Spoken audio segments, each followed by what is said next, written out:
अच्युत परब्रह्मणे आदिनारायणाय निराकार साकार सौभ अचित्य दिव्याद्भुत नित्य यौवन स्वभाव लावण्य मया मृतो दधे अच्युत गोत्रोद्भवाय अखिलांड कोटि ब्रह्मांड नायकाय तत्वातीताय सकल निष्कलंक स्वरूपाय सुरासुरार्चित पद पद्मयुगलाय अखिल लोकोन्नत पवित्राय आर्तत्राणपरायणाय परव्यूह विभवान्तर्यामि अर्चावतार स्वरूपिणे परे परब्रह्म शर्मणोऽनत्रे व्यूहे प्रद्युम्न शर्मण पौत्राय विभवे वासुदेव शर्मण पुत्राय अर्चावतारे श्री नारसिंह स्वामिने कन्यार्थिदेवराय అందరూ కూడా నమస్కారం చేసుకొని చెప్పండి వృణీధ్వమ వృణీధ్వం వృణీమహే వృణీమహే అహోదాస్యామి అహోదాస్యామి అహోదాస్యామి ఇది ప్రతివచనం అహోదాస్యామి ఇది ప్రతివచనం అహోదాస్యామః అహోదాస్యామః స్వామి యొక్క గోత్రనామాన్ని మనం ఇప్పుడు చెప్పుకున్నాం. స్వామి అచ్యుత గోత్రంలో జన్మించాడు. అచ్యుతము అని అంటే చ్యుతము లేనటువంటిది, అంటే నాశనము కానటువంటిది, ఎప్పటికీ కూడా అది నాశనము కాదు, వృద్ధాప్యము రాదు, ఏది జరగదు, అది అలానే ఉంటుంది. నిత్య యౌవన సంపన్న స్వభావ లావణ్య గుణమయామృతోధదే. దాంట్లో ఉండేటువంటి గుణములన్నీ కూడా వృద్ధి చెందుతూనే పెరుగుతాయి తప్ప ఎప్పుడు కూడా తగ్గేటువంటి గుణములు ఉండవు. అలాంటి గుణమే, అలాంటి యొక్క దానిదే గుణమే స్వామి యొక్క గోత్రము అయినది. మరి పుట్టుకే లేనటువంటి వాడికి ఎక్కడి నుంచి వచ్చింది ఈ గోత్రం? ఎక్కడన్నా గోత్రం అంటే ఏమిటి? మీ అందరి గోత్రం అంటే ఏమిటో తెలుసునా? మీ అందరి గోత్రము మీ యొక్క ఋషి పేరు. ఆ ఋషి సంతతి ద్వారా వచ్చేటువంటి వాళ్ళని ఆ గోత్రీకులు అని అంటారు. ఉదాహరణకి ఏదో భారద్వాజ గోత్రం అని ఉన్నదనుకోండి, ఆ భారద్వాజ సముని సంతానార్థులమై ఆ వంశవృక్షము కింద మనం వచ్చామన్నమాట. అలా స్వామి నేను ఆయన భగవంతుడిని పట్టుకున్నాడు కదా. ఎవరు? భారద్వాజ ముని భగవంతుడిని అర్చించి ఆ గొప్ప స్థానానికి చెందినటువంటి వాడు కాబట్టి, ఆ సంతతి ద్వారా వచ్చినటువంటి వాళ్ళ మనము కాబట్టి నేను కూడా భారద్వాజ గోత్రంలో జీవించాను. ఎవడు నువ్వు? ఎక్కడి వారివి నువ్వు? ఎలా వచ్చింది నీకు ఈ పుట్టుక? ఎవరి ద్వారా వచ్చింది నీకు ఈ పుట్టుక? భరద్వాజ గోత్రంలో జన్మించాను నేను. నా తండ్రి గారు వీరు, నా ముత్తాత గారు వీరు, నా తాత గారు వీరు. 3 తరాలు చాలు, ఆ తర్వాత మనం కూర్చుంటాం. అలాగా మరి పుట్టుక లేనటువంటి వారికి పుట్టుక ఎలా వచ్చింది? అవునా? స్వామికి మనం పొద్దున చెప్పుకున్నట్టుగా 5 రూపాయలు ఉంటాయి అని చెప్పాలనుకున్నాం మనం. అవునా? ఏది 5 రూపాయలు? 5 రూపాలు పరరూపము, పరవాసుదేవుడు అనేటువంటి వైకుంఠంలో ఉండేటువంటి రూపము పరవాసుదేవుడు. తానే మళ్ళీ ఇంకొక రూపాన్ని తీసుకొని వచ్చాడు. అదే వైకుంఠంలో బాలగడలిలో శేషుడి మీద పవలించి ఉండేటువంటి రూపము వ్యూహ రూపము. అదే ఆ రూపములో నుంచి కొన్ని రూపాలని స్వామి అవతరణలు తీసుకున్నాడు కాబట్టి ఆ రూపాలని విభవ రూపములు అని అంటారు. ఆ తర్వాత అంతర్యామి రూపము, ఆ తర్వాత అర్చావతార రూపము అని అంటారు. ఇలాగా 5 రూపాలు స్వామిని. ఆ 5 రూపాలలో ఒక రూపం నుంచి అవతారం ఎత్తుతాడు, ఇంకో రూపంలో వైకుంఠంలో ఉంటాడు, ఇంకో రూపంలో బాలగడలలో ఉంటాడు, ఇంకో రూపకంలో అంతర్యామిగా అంతటా కూడా ఉంటాడు, ఇంకో రూపకంలో స్వామి మనం ఎలా అర్చించాలి అని అనుకుంటే అలా మారుతాడు. ఇప్పుడు ఇదే నరసింహస్వామిని లక్ష్మీ నరసింహస్వామిగా చేశారు. అదే రేపు మళ్ళీ అలంకరణ స్వామిని పిలిచి యోగ నారసింహుడిగా చెయ్యనంటే యోగ నారసింహుడిగా మారుతాడు.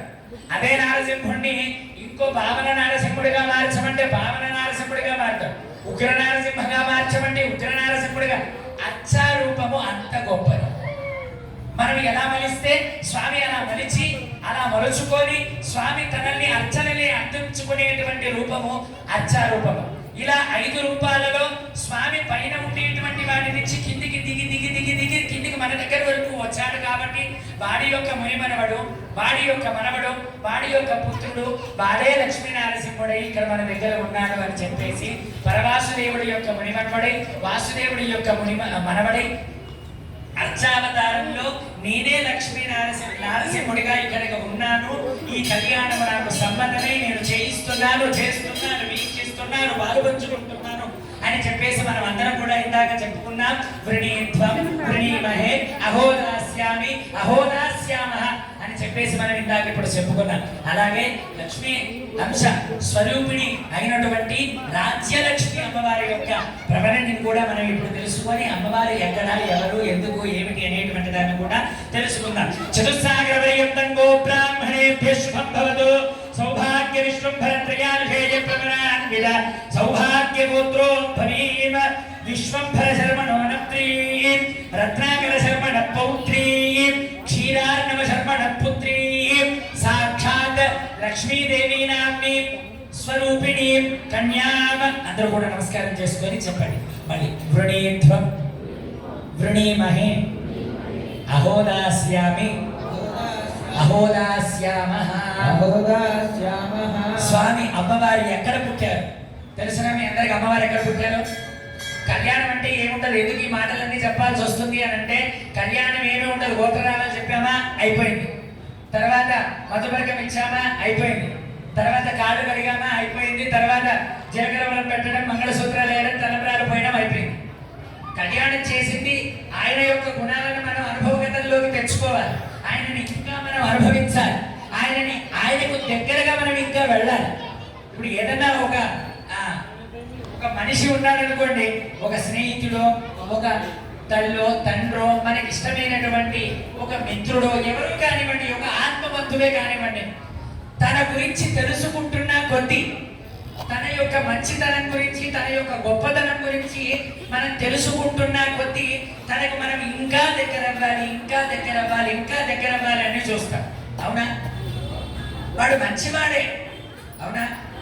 వాడు మంచివాడే, యాక్చువల్గా వాడు మంచివాడే, కానీ గుణములన్నింటినీ కూడా మనం అనుభవంలోకి తెచ్చుకుంటున్న కొద్దీ మనం వాడికి ఇంకా అటాచ్మెంట్ ఎక్కువైపోతూ ఉంటుంది. తను లేకుండా ఉండకపోతే ఏం చేసినా తనకు అనుగుణంగా చేయడం, ఎలా కావాలి అన్నా అరే తన కూడా ఉన్నాడు కదా, వాడిని పంపించాలి, వాడిని చెయ్యాలి, వాడు కూడా కావాలి. ఇప్పుడు ప్రేమించిన ఈ యొక్క సంబంధం ఇప్పుడు చెప్పిన మాటలన్నీ కూడా ప్రేమించిన వాళ్ళల్లో ఉంటాయి. అవునా? ఒక స్త్రీ ఒక పురుషుడు ప్రేమిస్తే మొదటి కాలంలోనే, ఒక మొదటి 6 నెలల్లో ముందు మునిపోమని అంటారు కదా, అలా మాత్రమే ఉంటుంది. కానీ భగవంతుడిని ప్రేమిస్తే అలా ఉండదు.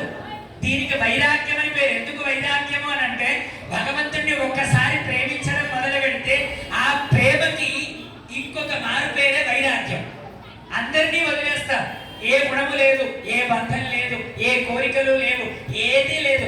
ఎప్పుడు ఉన్నా ఏది కావాలన్నా అన్నీ భగవంతుడే. ఆ భక్తికి ప్రేమకి మారు పేరే వైరాగ్యం. దాన్ని మనం దాన్ని భగవంతుడి గుణాలన్నీ కూడా మనకు తెలుసుకొని దాన్ని అనుభవం చేసుకుంటూ ఆయనకు ఇంకా మనం దగ్గర అవ్వాలి అని చెప్పేసి చెప్పుకుంటున్నాం. ఎక్కడ పుట్టింది అమ్మవారు? క్షీరసాగరంలో పుట్టింది. ఎప్పుడు పుట్టింది? దేవతలును దానవులు ఇరువురు కూడా అమృతం కోసి క్షీరసాగరాన్ని మథనం చేస్తుంటే అందులోంచి పుట్టింది అమ్మవారు. అందులో పుట్టినటువంటి గొప్పవన్నీ కూడా నారాయణుడికి సమర్పింపజేశారు. అందులో లక్ష్మీ అమ్మవారు పుట్టింది. ఆ లక్ష్మీ అమ్మవారు పుట్టింది కాబట్టి సరే పుట్టింది, దానికి ఆయనకు ఒక మునిమడవడు ఉంటాడు, మన ఆయనకి ఒక తాతగారు, ముని తాతగారు, తండ్రి గారు కూడా ఉంటారా అని అంటే ఉంటారు. ఎలా ఉంటారు? మరి సముద్రుడు కూడా స్వామి పుట్టించినటువంటి వాడే కదా. ఎవడా సముద్రుడు? క్షీరార్ణవుడు అని ఆయనకు పేరు. క్షీరము అర్ణవుడు అని అంటే క్షీరాన్ని ఆధిపత్యం చేసుకొని ఉండేటువంటి వాడు క్షీరార్ణవుడు. ఆమె యొక్క పుత్రిక అయింది. వారి యొక్క తాతగారు ఎవరు? రత్నాకర శర్మ గారు. ఆ రత్నాకర శర్మ గారి యొక్క మనవరాలైంది. వారి రత్నాకర శర్మ గారి యొక్క నాన్నగారు ఎవరు అంటే అంటే అమ్మగారి యొక్క ముని తాతగారి ఎవరు? విశ్వంభ శర్మ యొక్క ముని మనవరాలై, రత్నాకర శర్మ యొక్క మనవరాలై, క్షీరార్ణవ శర్మ యొక్క పుత్రిక అయ్యి సాక్షాత్తు లక్ష్మీదేవియే రాజ్య లక్ష్మీదేవిగా మనకు నారసింహస్వామిని కళ్యాణం చేసుకోవడానికి మనం అమ్మవారిని ఇక్కడ వేంచం చేసుకున్నాము అని చెప్పాం. అమ్మవారు క్షీరసాగరంలో పుట్టింది కాబట్టి, ఆ పుట్టినటువంటి వారి పేరు క్షీరసాగరుడు కాబట్టి, వారికి ఒక నాన్నగారు ఉన్నాడు, వారికి రత్నాకర శర్మ కాబట్టి, వారి యొక్క నాన్నగారు విశ్వంభరశరుడు కాబట్టి, అందులో పుట్టింది కాబట్టి వారి యొక్క మునిమనవరాలయ్యింది మన లక్ష్మీ అమ్మ. అలాగా స్వామిని మనం ఇక్కడ కళ్యాణం చేసుకుంటున్నాము అని చెప్పేసి మనం చెప్పుకున్నాం. ఆ తర్వాత అమ్మవారి యొక్క గోత్రనామాలు, స్వామివారి యొక్క గోత్రనామాలను చెప్పుకున్న తర్వాత మనం అల్లుడిని పిలిచి కాలు కడుగుతాం కదా, అల్లుడిని పిలిచి కాలు కడుగుతామా? అలాగ స్వామి ఎప్పుడో బ్రహ్మ కలిగినటువంటి పాదం మళ్ళీ ఇప్పుడు మనం కడుగుతున్నాం. ఇక్కడ ఎంతో పుణ్యాన్ని చేసుకున్నటువంటి వాళ్ళము. ఆ యొక్క మనం అందరం కూడా అమ్మ తరపున ఉండి స్వామి యొక్క పాదాలని మనం ఇక్కడ కడుగుతున్నాము. ఆ యొక్క కార్యక్రమాన్ని వీక్షించండి. ఇమం మే గంగే ఇది పుష్పోదక స్నవనం కుర్యాత్. బ్రహ్మ కలిగిన పాదం కీర్తన. ఓం ప్రదస్త విశ్వస్తవలే వీర్యాయ భువన భీమ